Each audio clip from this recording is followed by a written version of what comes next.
히브리서 12장 1절에서 2절 말씀을 우리 다 찾으시고요. 한 목소리를 읽도록 하겠습니다. 자, 다 찾으신 줄 알고 한 목소리를 읽겠습니다.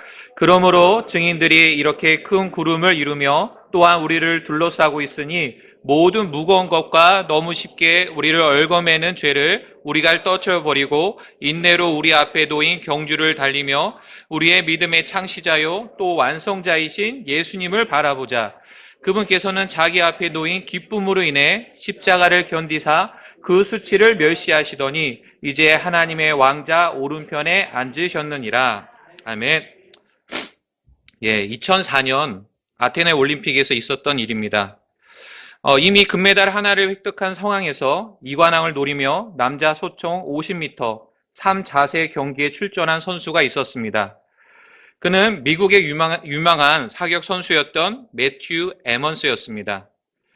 세계 최고의 기량을 자랑이라 하듯 그의 탄환은 관역을 벗어나지 않았고 경기 초반부터 2위와의 점수 격차는 점점 벌어지기만 했습니다.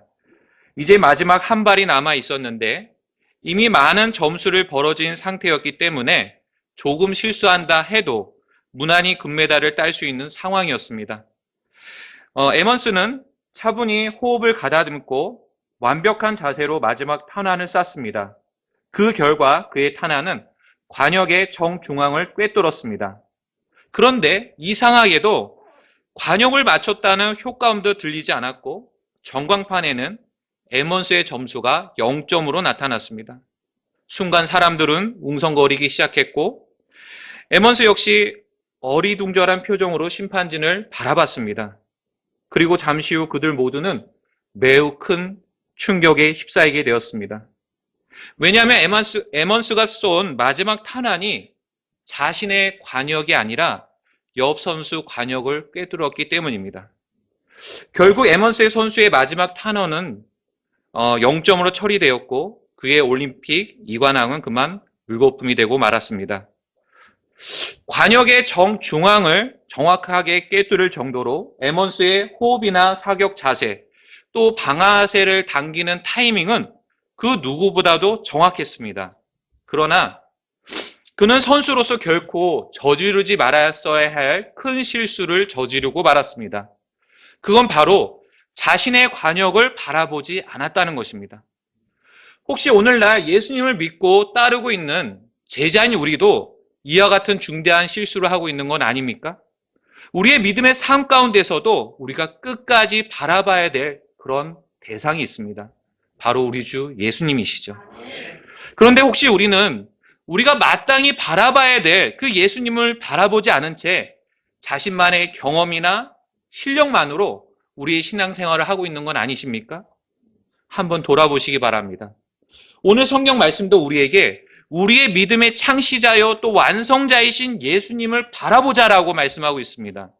따라서 저는 이 시간 예수님을 바라보자라는 제목으로 크게 3대지로 나눠 왜 우리는 예수님을 바라봐야 하는지, 또 어떤 예수님을 바라봐야 하는지, 그리고 마지막으로 어떻게 예수님을 바라봐야 하는지 말씀을 드리려고 합니다. 첫 번째로, 왜 우리는 예수님을 바라봐야 할까요?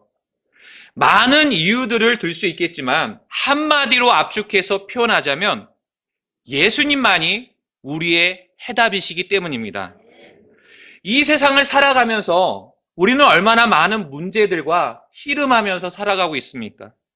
어떤 때는 그 문제 때문에 몇 날 며칠을 끙끙거리면서 괴로워하기도 합니다. 또 어떤 때는 매일 맞닥뜨리는 그 문제로 인해서 아침에 눈뜨기가 두려울 정도로 느낄 때가 있습니다. 그러면서 어서 빨리 하루가 지나갔으면, 지금 당장이라도 주님 곁으로 갔으면 하는 생각이 들 때가 있습니다. 이와 같은 삶의 문제들 앞에서 우리는 현재 무엇을 바라보고 있습니까? 무엇에 우리의 관심과 우리의 시선을 두고 있습니까? 우리의 초점은 어디에 맞춰져 있는지 생각해 보시기 바랍니다. 혹시 자기 자신에 주목하면서 신세 한탄을 하고 있는 건 아니십니까? 아니면 다른 이들을 바라보면서 남 탓을 하고 있는 건 아니십니까? 또 그게 아니라면 우리 주변의 상황이나 환경 등을 탓하면서 낙심하거나 절망 가운데 있는 건 아니십니까? 그러나 그 어떤 때라도 또 그 어떤 상황 속에서도 우리가 바라봐야 될 대상은 바로 주 예수 그리스도이십니다. 왜냐하면 예수님만이 우리 삶의 모든 문제의 해답이시기 때문입니다. 그렇다면 예수님은 우리에게 어떤 분이십니까? 예수님은 우리를 이 땅에 존재케 하시고 살아가게 만드신 주 하나님이십니다. 고린도전서 8장 6절에 이렇게 말씀하고 있습니다. 우리에게는 오직 한 하나님 곧 아버지가 계시나니 모든 것이 그분에게서 났고 우리도 그분 안에 있노라. 또 한 주 예수 그리스도가 계시나니 모든 것이 그분으로 말미암아 존재하고 우리도 그분으로 말미암아 존재하느니라. 또 우리를 사랑하사 자신의 피로 우리의 죄들에서 우리를 씻으신 분은 누구십니까? 예수님이십니다. 계시록 1장 5절에서 말씀하시죠. 또 신실한 증인이시요 죽은 자들 중에서 처음 나신 분이시며 땅의 왕들의 통치자이신 예수 그리스도로부터 은혜와 평강이 너에게 있기를 원하노라. 우리를 사랑하사 자신의 피로 우리의 죄들에서 우리를 씻으시고, 이런 분이 우리 주 예수님이십니다. 또한 우리에게 다시 오시겠다라고 약속하시면서 마음에 근심하지 말라고 말씀하신 분이 누구십니까? 예수님이십니다. 요한복음 14장 1절 3절에서 너희는 마음에 근심하지 말라. 하나님을 믿고 또한 나를 믿으라. 내 아버지 집에 거할 곳이 많도다. 그렇지 않으면 내가 너에게 말해 주었으리라. 내가 너희를 위해 처소를 예비하러 가노니 가서 너희를 위해 처소를 예배하면 내가 다시 와서 너희를 내게로 받아들여 내가 있는 곳에 거기에 너희도 있게 하리라. 이런 약속을 주신 분이 우리 주 예수님이십니다. 이처럼 예수님은 우리의 창조주가 되시고 또 우리의 구원자가 되어주시고 또 우리를 위해 다시 오실 주님이십니다.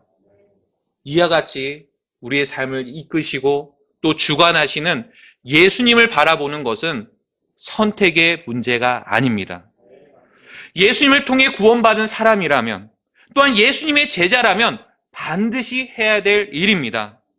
예수님을 바라볼 때 우리의 존재의 목적을 발견할 수가 있는 것이고 또 이 땅에서의 삶의 또한 목표와 방향을 올바르게 세워갈 수가 있습니다. 그러나 반면에 예수님을 바라보지 않는다면 우리가 서두에서 말씀드린 것처럼 에몬스가 했던 실수처럼 우리 역시 다른 것에 주목하다가 좋지 못한 결과를 얻을 수가 있습니다. 일례로 죄의 문제가 그렇습니다. 죄도 바라보는 것과 관련이 있습니다. 죄라고 번역된 헬라어 단어 안에는 관역에서 벗어나다라는 의미가 있습니다. 즉 죄라는 것은 내가 맞춰야 될 그 관역을 못 맞추고 빗나가는 것을 의미합니다.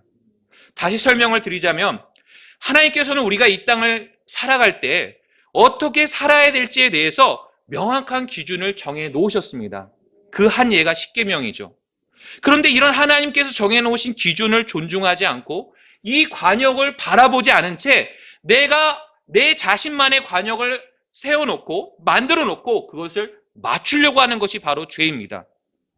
이처럼 하나님께서 정해놓으신 관역이 아니라 자신이 만든 관역을 아무리 정확하게 또 빈틈없이 맞춘다고 하더라도 이것을 하나님께서 인정하시고 받아주시겠습니까? 아닙니다. 그런데 오늘날 많은 사람들은 오해를 합니다. 내가 이만큼 착한 일을 했기 때문에 하나님께서 나를 인정해 주실 거야. 내가 이처럼 오랫동안 교회도 다니고 헌금도 하고 또 봉사도 많이 했으니까 하나님께서 나를 받아주실 거야. 그렇지가 않습니다. 아무리 자신이 만든 기준이나 세상 사람들이 정해놓은 그런 기준에 충실히 잘 따르고 그 관역을 정확하게 맞췄다 하더라도 하나님께서 정해놓으신 관역을 못 맞추고 빗나간다면 그것은 죄입니다. 그런 점에서 성경은 모든 사람이 죄인이라고 말씀하고 있습니다. 왜냐하면 하나님의 법을 온전히 지킬 수 있는 사람은 이 땅에 단 한 사람도 없기 때문입니다. 그렇다면 죄인이 이같이 하나님께서 정해놓으신 이 관역을 못 맞추는 그런 근본적인 이유는 무엇일까요? 그건 바로 하나님과 그분의 방법을 바라보는 대신에 자신의 노력, 자신의 경험, 또한 자신의 방법을 바라보기 때문입니다. 그렇기 때문에 아무리 스스로 최선을 다해 또한 호흡을 가다듬고 방아쇠를 당겨도 소용이 없는 것입니다. 구약의 한 예를 들어보겠습니다. 이 광야를 여행을 하던 이스라엘 백성들이 하나님과 모세를 대적하며 불평을 하자 하나님께서는 불뱀을 보내셔서 이스라엘 백성들을 물게 하셨습니다. 그러자 많은 사람들이 죽어나가기 시작했고 이스라엘 백성들은 자기 신들의 죄를 자백하며 하나님께 그 뱀들을 제거해달라고 요청을 했습니다. 그러나 하나님께서는 그들의 요청을 들어주시는 대신에 그들을 살릴 수 있는 유일한 방법 하나를 제시하셨습니다. 그건 다름 아닌 놋으로 불뱀의 모양을 만들어 장대 위에 달고 그 놋뱀을 바라보게 하는 것이었습니다. 그리고 그 놋뱀을 쳐다보며 산다라고 주님은 말씀해 주셨습니다. 이 방법은 당시 불뱀에 물려 죽어가던 이스라엘 백성들을 살릴 수 있는 유일한 방법이었습니다. 여기에는 다른 대안이나 방법이 없었습니다. 그저 믿음을 갖고 놋뱀을 바라보는 것이 그들에게 필요했습니다. 민수기 21장 9절은 다음과 같이 말씀하십니다. 모세가 놋뱀을 만들어 장대 위에 다니 뱀이 어떤 사람을 물었을 때 그가 그 놋뱀을 쳐다보면 살더라. 그래서 실제적으로 믿음으로 놋뱀을 쳐다본 사람들은 살게 되었고 반면 믿지 않고 쳐다보지 않은 사람들은 다 죽고 말았습니다. 이처럼 놋뱀을 바라보는 것은 하나님께서 정하신 방법이었습니다. 광야에서 불뱀에 물려 죽어가던 이스라엘 백성들이 바라봐야 했던 그 관역은 바로 이것이었던 것이죠. 그렇다면 오늘날 죄로 인해 죽어가는 죄인들이 바라봐야 할 관역은 무엇일까요? 바로 예수 그리스도이십니다. 오늘날 죄인이 자신의 모든 죄들을 용서받고 영원한 지옥에 떨어지지 않기 위해서 해야 될 일은 십자가에 달리신 예수 그리스도를 바라보는 일입니다. 나의 모든 죄로 인해 십자가에 피 흘려 죽으시고 다시 살아나신 예수님을 자신의 구원자 주님으로 믿고 받아들이는 것, 바로 이것이 하나님께서 정해놓으신 그 관역을 맞추는 것입니다. 따라서 만약 아직까지 구원받지 못한 분이 계신다면 지금 당장 예수 그리스도를 바라보시기 바랍니다. 그럴 때 여러분은 구원받을 수 있고 영원히 멸망당하지 않게 됩니다. 이사야서 45장 22절 말씀입니다. 땅의 모든 끝이여 나를 바라보라. 그리하여 너희는 구원을 받을지어다. 나는 하나님이여 나 외에는 다른 이가 없느니라. 이처럼 죄인이 구원받기 위해 바라봐야 할 대상은 예수님이십니다. 그리고 또한 오늘날 구원받고 예수님을 따르는 제자인 우리가 바라봐야 할 유일한 대상도 바로 예수님이십니다. 예수님께서는 요한복음 14장 6절에서 내가 곧 길이요 진리요 생명이니 나를 통하지 않고는 아무도 아버지께 오지 못하느니라 라고 말씀하셨는데, 이처럼 예수님께서는 우리가 아버지께로 갈 수 있는 유일한 길이 되시고 또한 유일한 진리가 되시고 유일한 생명이 되십니다.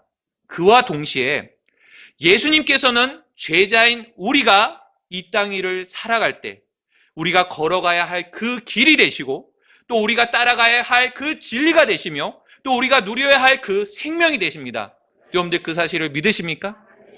그렇다면 우리는 예수님을 바라봐야 합니다. 두 번째로, 그럼 우리는 어떤 예수님을 바라봐야 할까요? 오늘 성경 기록은 우리의 믿음의 창시자시고 완성자이신 예수님을 바라보자라고 말씀하고 있습니다. 이 말의 의미를 조금 더 잘 이해하려면 바로 앞 구절을 살펴볼 필요가 있습니다. 다 같이 히브리서 12장 1절 말씀을 다시 한번 읽겠습니다. 그러므로 증인들이 이렇게 큰 구름을 이루며 또한 우리를 둘러싸고 있으니 모든 무거운 것과 너무 쉽게 우리를 얽어매는 죄를 우리가 떨쳐버리고 인내로 우리 앞에 놓인 경주를 달리며. 여기 1절 말씀에서 우리가 주목했으면 하는 단어가 있습니다. 바로 후반절에 나오고 있는 경주라는 단어입니다. 이 말씀에 따르면 우리 앞에는 경주가 놓여 있고요. 또 우리는 그 경주를 달려야 합니다.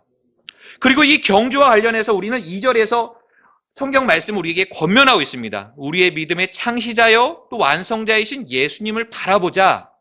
자, 그렇다면 우리는 이것을 통해서 우리 앞에 놓여 있고 또 우리가 달려가야 할 이 경주가 무엇과 관련이 있는가를 알 수가 있습니다.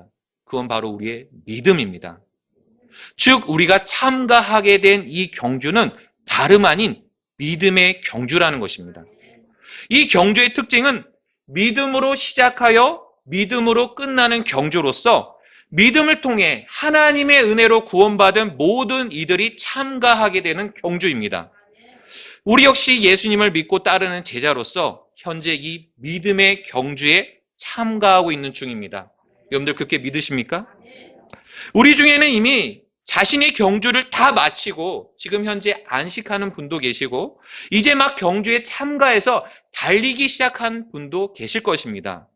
여기서 중요한 사실은 우리가 언제 달리기 시작했느냐가 아니라 이미 이 경주에 참가하게 되었고 우리는 앞으로 남아있는 우리의 경주를 열심히 달려야 한다는 것입니다. 그래서 1절 말씀은 이 믿음의 경주를 잘 달리기 위해서 우리에게 필요한 3가지 훈련에 대해서 말씀하고 있습니다. 첫째는 모든 무거운 것을 떨쳐버려야 합니다. 이 세상에 달리기 선수들이 잘 달리기 위해서 그들이 우선적으로 하는 일이 있는데 그건 먼저 몸을 가볍게 만드는 일입니다. 그래서 몸에 착용한 옷이나 신발도 무겁지 않는 것으로 착용을 하고요. 달리기에 최적화된 소재의 것들을 착용한다고 합니다. 우리 역시 마찬가지로 이 믿음으로 달리기 위해서 우리 삶의 무거운 것들을 떨쳐버리는 일이 필요합니다. 혹시 우리의 마음속에 걱정, 근심, 염려 등과 같은 무거운 것들이 있지 않습니까? 또 아니면 내가 현재 감당하기 어려운 그런 삶의 문제들을 현재 안고 가고 계시진 않습니까?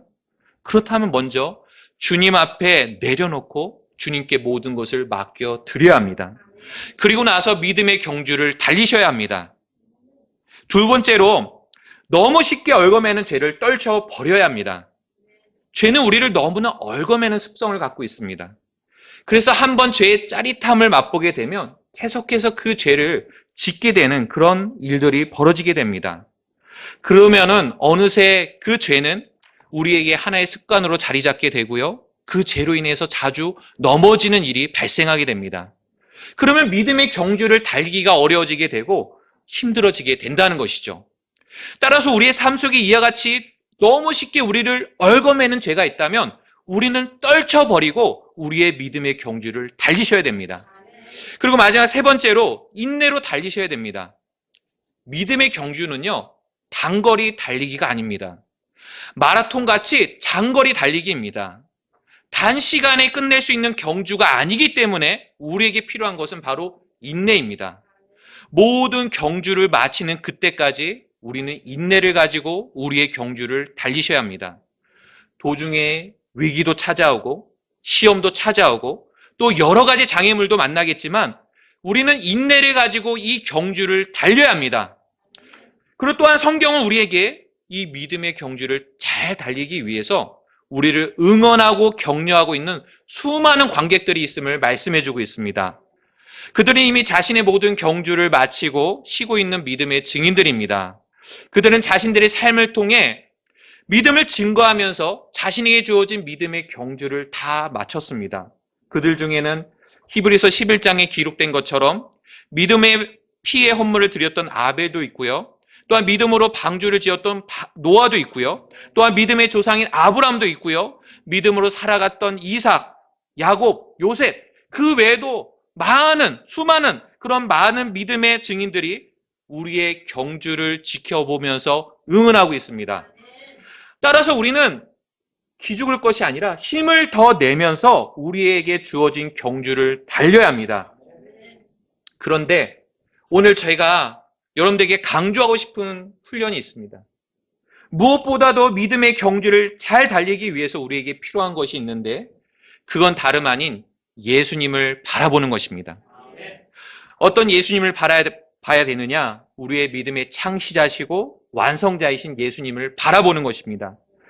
다 같이 히브리서 12장 2절 말씀을 다시 한번 읽겠습니다. 우리의 믿음의 창시자요 또 완성자이신 예수님을 바라보자. 그분께서는 자기 앞에 놓인 기쁨으로 인해 십자가를 견디사 그 수치를 멸시하시더니 이제 하나님의 왕자 오른편에 앉으셨느니라. 우리의 믿음의 창시자시고 완성자이신 예수님께서는 이미 우리의 믿음의 결말에 대해서 이미 알고 계십니다. 영원히 멸망당할 수밖에 없는 우리를 구원해 주시고 또 그 구원으로 인해서 얻게 될 그 기쁨을 주님께서는 알고 계시기 때문에 십자가를 견디셨다라고 말씀하십니다. 십자가는 죄인을 다루는 데 있어서 매우 잔인한 형벌일 뿐만 아니라 공개적으로 수치심을 주는 형벌이었습니다. 그런 형벌을 우리를 대신해서 예수님께서 받으셨는데, 여러분들 예수님은 어떤 분이십니까? 비록 사람의 몸을 입고 십자가에 달리시긴 하셨지만 그분은 그냥 평범한 유대 청년이 아니셨습니다. 이 세상을 창조하시고 또한 자신의 권능으로 붙들고 계시는 창조주 하나님이셨습니다. 그런 지극히 높으신 하나님께서 자신이 만든 피조물, 즉 사람들에 의해서 십자가에 달리신 것입니다. 이것이 얼마나 수치스러운 모습입니까? 그러나 예수님께서는 그 수치조차도 멸시하셨습니다. 그리고는 끝내 십자가에서 죽으셨고 부활하셔서 하나님의 왕자 오른편에 앉으셨습니다. 예수님께서는 자신 앞에 놓인 그 기쁨을 생각하시면서 모든 경주를 마치신 것입니다. 우리에게 본이 되시기 위해서 친히 예수님께서는 믿음의 경주를 하셨습니다. 예수님께서는 이 땅에 계시는 동안에 하나님 아버지를 온전히 신뢰하시면서 모든 무거운 거, 얽어매기 쉬운 죄들을 멀리한 채 인내로 십자가의 길로 달려가셨습니다. 그리고 우리를 위해서 모든 경주를 다 마치시고 난 이후에 다 이루었다라고 말씀하셨습니다. 성경은 바로 이 예수님을 바라보라고 말씀하고 계십니다. 그리고 믿음의 경주를 달리라고 말씀하고 있습니다. 그렇다면 이제 마지막으로 우리는 어떻게 예수님을 바라봐야 할까요? 그에 대한 답변을 마태복음 14장에서 찾으려고 합니다.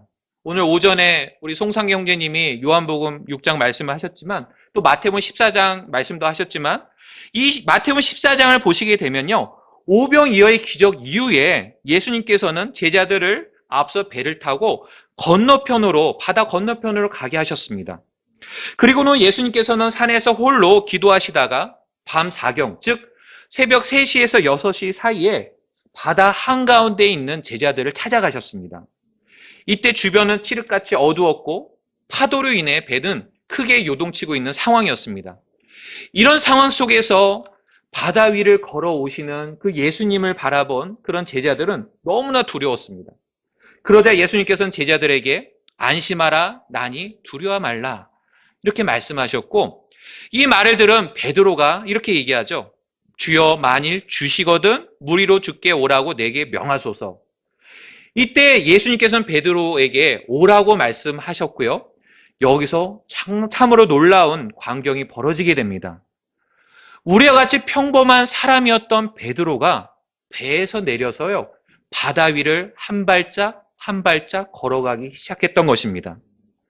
예수님을 바라보고 처음에는 순조롭게 이렇게 걸어갔던 그 베드로가요, 얼마 가지 못해서 바닷속으로 가라앉기 시작했습니다. 무엇이 문제였을까요? 예수님의 권능이 순간적으로 소진되신 것입니까? 아닙니다. 마태복음 14장 30절을 보니까 바람이 사나운 것을 보고 두려워하다가 가라앉기 시작했다라고 기록하고 있습니다. 즉 베드로는 그 순간에 예수님을 바라보지 않았던 것입니다. 대신에 주변 상황을 바라보다가 두려워하면서 가라앉게 되었던 것이죠. 저는 가끔 이런 생각을 할 때가 있습니다. 만약 베드로가 그때 바다 위를 걸어갈 때 계속해서 예수님을 바라보고 갔다면 어떻게 되었을까? 여러분들 그런 생각을 해본 적 있으십니까? 아마도 성경에 나와 있는 이 기록은 다르게 기록되었을 거라고 생각이 듭니다. 그러나 베드로는 끝까지 걸어가지 못했고 바닷속에서 허우적거리고 그렇게 어려운 처지에 빠지고 말았습니다. 근데 이런 베드로의 모습이 저와 여러분의 모습은 아닙니까? 예수님을 바라보다가 이처럼 바닷속에서 허우적거리는 모습이 우리의 모습일 수 있다는 것입니다. 이런 모습을 보면서 한편으로는 깊은 동질감이 느껴지기도 하고 또 위안을 삼기도 합니다. 왜냐하면 우리 역시 그렇게 예수님을 바라보지 못할 때가 너무나도 많이 있기 때문입니다. 그렇다면 우리는 어떻게 예수님을 바라봐야 할지 크게 3가지로 말씀을 드리려고 합니다. 첫 번째는 계속해서 예수님을 바라봐야 합니다. 믿음의 경주를 달릴 때 우리는 처음 한 번만 예수님을 바라보는 것이 아니라 달리는 내내 계속해서 예수님을 바라봐야 합니다. 즉 구원받을 때만 예수님을 바라볼 것이 아니라 우리의 믿음의 삶의 모든 여정 가운데 늘 예수님을 바라봐야 합니다. 바로 이 부분에서 에먼스가 실수했던 것이고 또 베드로가 실수했던 것입니다. 계속해서 자신의 관역을 바라보지 않았던 에먼스는 0점을 얻게 되었던 것이고 계속해서 예수님을 바라보지 않았던 베드로는 바닷속으로 가라앉고 말았습니다. 2013년 4월 28일에 실제로 있었던 일입니다. 영국의 한 마라톤 대회에서 5천 명이나 되는 그 사람들이 단체로 실격하는 그런 사상 초유의 사태가 벌어지게 되었습니다. 선두를 달리던 한 명의 선수를 제외하고는 전원이 실격된 것입니다. 실격의 사유는 바로 경로 이탈이었습니다. 선두 선수와 나머지 선수들의 격차가 상당히 벌어진 상태에서 2, 3위 선수가 정상 코스가 아닌 잘못된 코스로 들어섰고 이들을 뒤쫓아오던 그런 나머지 선수들도 의심치 않고 이들을 따라간 것입니다. 결국 그들 모두는 완주하지 못해 전원 실격 처리되고 말았습니다. 우리가 여기서 생각해 볼 점이 있습니다. 5천 명이 되는 그 선수들이 열심히 달리지 않은 게 아니었습니다. 그리고 도중에 포기하거나 끝까지 달리지 않은 것도 아니었습니다. 그럼에도 그들 모두는 실격 처리되고 말았습니다. 왜 그렇습니까? 그들이 바라봐야 될 대상을 계속 바라보지 않았기 때문입니다. 처음에는 자신의 목표 지점을 바라보고 달렸지만 어느 순간부터는 사람을 보고 달렸던 것입니다. 우리도 마찬가지로 우리의 믿음의 경주가 끝나는 그날까지 계속해서 예수님을 바라봐야 합니다. 두 번째는 실패해도 예수님을 바라봐야 합니다. 에먼스는 그 이후로도 무려 2번이나 마지막 남은 한 발의 실수를 더 경험했다고 합니다. 4년 뒤에 있었던 베이징 올림픽에서는 마지막 한 발을 4.4점을 맞춰서 4위로 밀려났고 또 8년 뒤에 있었던 런던 올림픽에서는 2관왕까지 올랐지만 마지막 한 발을 7.6점을 쏴서 동메달이 되고 말았습니다. 이후 국제 스포츠계에서는 에먼스에게 새가슴의 대명사라는 달갑지 않은 별명을 붙여줬고 또 에먼스 징크스라는 신조어까지 생겨나게 되었습니다. 에먼스 징크스가 뭐냐면요, 마지막 한순간에 무너지는 현상을 말합니다. 이처럼 에먼스는 계속해서 실수하고 실패했지만 그러나 포기할 줄 모르는 선수였습니다. 또 다시 실수할 것을 두려워하면서 뒤로 물러서지 않았고 자신이 바라봐야 할 관역을 또 다시 바라봤습니다. 베드로도 마찬가지였습니다. 베드로도 예수님을 바라보지 않은 결과로 바닷속으로 가라앉았지만 계속해서 바닷속에 있지 않았습니다. 그는 다시 일어났고 예수님과 함께 바다 위를 걸어서 배로 돌아왔습니다. 어떻게 그게 가능했을까요? 다시 예수님을 바라봤기 때문입니다. 그리고 그분께 주여 나를 구원하소서라고 도움을 호소했기 때문입니다. 마찬가지로 우리도 얼마나 자주 예수님을 바라보는데 실패하고 있습니까? 하루에도 셀 수 없이 많은 그런 시간만큼 우리는 예수님을 바라보지 않고 있습니다. 그 대신 지금 처한 내 상황이나 내 환경을 바라보거나 아니면 내 주변 사람들을 바라보고 있다는 것이죠. 그러나 우리는 실패했다 하더라도 다시 예수님을 바라봐야 합니다. 그럴 때 우리는 에먼스와 같이 또 베드로와 같이 다시 회복되어지고 우리의 경주를 달릴 수 있게 될 것입니다. 마지막 세 번째로 인내심을 가지고 예수님을 바라봐야 합니다. 스펄전 목사님이 쓰신 글 중에 이런 글이 있습니다. 들어보십시오. 인내심이 있었기에 달팽이는 방주에 도달할 수 있었다. 이해되십니까? 얼마나 많은 인내심이 필요했겠습니까? 이처럼 아주 작고 보잘것없는 달팽이이지만 인내심이 있었기 때문에 자신이 가야 할 그 방주에 도달할 수 있었다는 이 내용은 참으로 우리에게 큰 도전을 주고 있습니다. 마찬가지로 믿음의 경주를 하는 데 있어서 우리에게도 인내심이 필요합니다. 도중에 넘어지고 실수하고 실패할 수 있습니다. 그러나 끝까지 포기하지 않고 자신의 경주를 마치려고 하는 그런 인내심이 우리에게 있어야 됩니다. 비록 느리게 갈지라도 말입니다. 세상에서 가장 느린 경주 대회에 대해서 들어보셨습니까? 영국에서 이런 경주대회가 열린다고 합니다. 세계 달팽이 경주대회. 탁자 중앙 원에서 출발해 가장 바깥에 있는 빨간 원에 제일 먼저 도착하는 달팽이가 우승을 하게 되는데 이 우승한 달팽이에게는 금메달 대신에 신선한 상추 한 다발이 주어진다고 합니다. 이 해당 그 경주대회를 제가 TV 영상을 잠깐 봤는데 이 달팽이 선수들의 주인들은 모두 박수를 치면서 크게 소리 지르면서 빨리 달리라고 응원을 하고 있습니다. 그러나 정작 그 달팽이 선수는 어떻습니까? 이런 주변에서 그러거나 말거나 할 것 없이 느릿느릿 자신의 길을 간다는 것이죠. 이때 한 선수는 그 주인의 말을 듣게 됩니다. 이 주인은 그 달팽이에게 이렇게 얘기를 하죠. 내가 가야 할 곳에만 집중해. 다른 달팽이들은 신경 쓰지 마. 이해되십니까? 바로 이 말은 오늘날 믿음의 경주를 달리고 있는 우리에게도 해당되는 말이라는 것이죠. 우리 역시 우리가 바라봐야 될 그 예수님만을 바라보면서 집중해야 합니다. 다른 곳에 시선을 빼앗겨서는 안 됩니다. 아무리 우리 주변 상황이 어떠하든 또 우리 주변의 다른 사람들이 어떻게 하든 우리는 인내심을 가지고 우리의 믿음의 경주를 맞춰야 합니다. 우리의 믿음의 창시자요 완성자이신 예수님께서는 우리의 결승선 그 앞에 서 계십니다. 우리를 기다리고 계십니다. 그렇다면 이제 이 믿음의 경주를 달리는 동안 계속해서 예수님을 바라보지 않겠습니까? 또 때때로 실패하고 넘어질 수는 있겠지만 다시 예수님을 바라보지 않으시겠습니까? 또 언제일지는 몰라도 우리의 경주가 끝나는 그 날에 예수님을 바라보시면서 계속 달리지 않으시겠습니까? 이렇게 예수님께 시선을 고정하고 다시 믿음의 경주를 달리시는 우리 모두가 되기를 주님 안에서 소망합니다. 오늘 이 말씀을 들으신 여러분 가운데 구원의 문제에 있어서 예수님 바라보지 않으면 구원 받을 수가 없는데 엉뚱한 것을 바라보고 왔었다면 오늘 이 시간 예수님을 바라보면서 예수님 저를 구원해 주십시오. 주님은 창조자이시고 구원자이시고 이 땅의 심판자로 다시 오실 분인데 제가 예수님을 바라봅니다. 이스라엘 백성이 광야에서 장대에 달린 노뱀을 바라보고 산 것처럼 저는 오늘 저의 구원자이신 예수님을 바라보고 살기를 원합니다. 이렇게 기도하시기 바랍니다. 여러분은 구원 받으셨습니까? 혹시 여러분 가운데 주님, 내 인생을 살아가는 동안 계속해서 주님 바라보기를 원합니다. 이런 분이 있다면 기도하십시오. 이 시간 나아가서 내가 실패할 때라도 예수님 바라보며 나아가기를 원합니다. 이런 분이 있다면 이 시간 주님 앞에 나아가십시오. 인내심을 가지고 끝까지 예수님 바라보기를 원합니다. 이런 분이 있다면 기도하십시오. 에머슨 징크스라고 들으셨죠?